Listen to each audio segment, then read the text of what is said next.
Peggy 16. Sega. Total War combines turn-based strategy gaming with stunning real-time battles.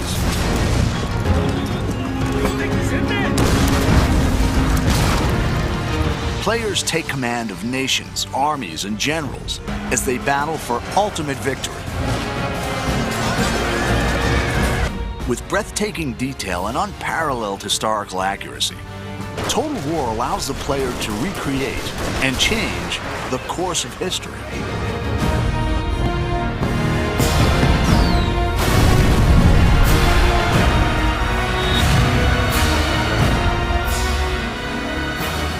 In 2011, the award-winning Shogun 2 offered new AI, streamlined controls, and a host of multiplayer features.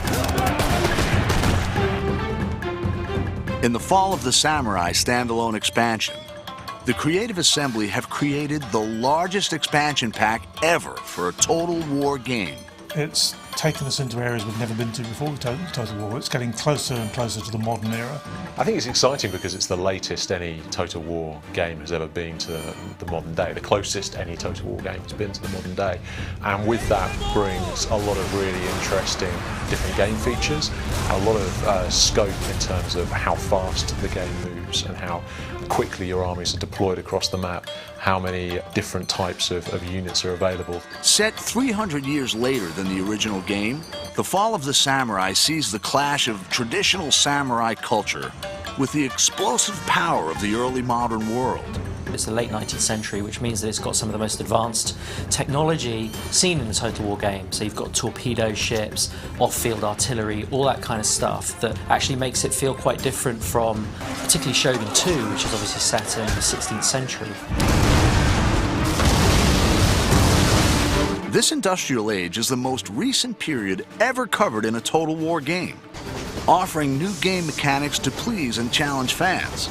I mean, Japan actually started to build railways in this period or slightly afterwards. Railways on the campaign map have quite an important strategic influence in that they allow you to move armies incredibly quickly. So as you capture more and more of the territory of Japan, you can move your armies around very effectively, and it's really important for bringing your best troops to the front.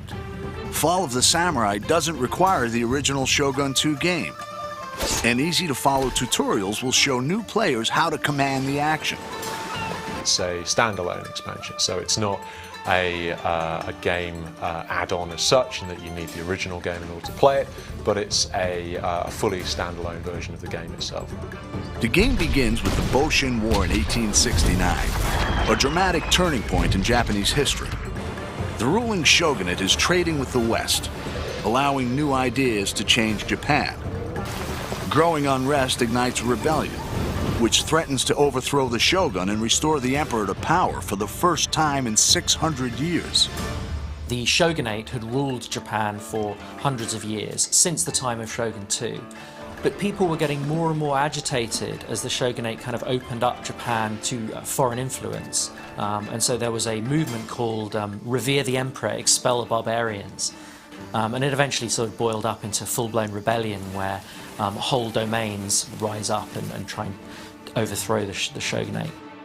The player chooses a clan and decides whether to remain loyal to the shogun or to fight for the emperor. Every clan has their own unique strengths and challenges, civilian, diplomatic, or military.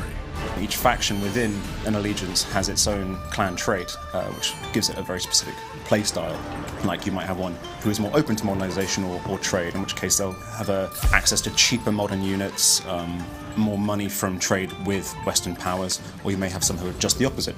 In the next trailer, we'll find out how the campaign and the real-time battles have been reimagined and redefined.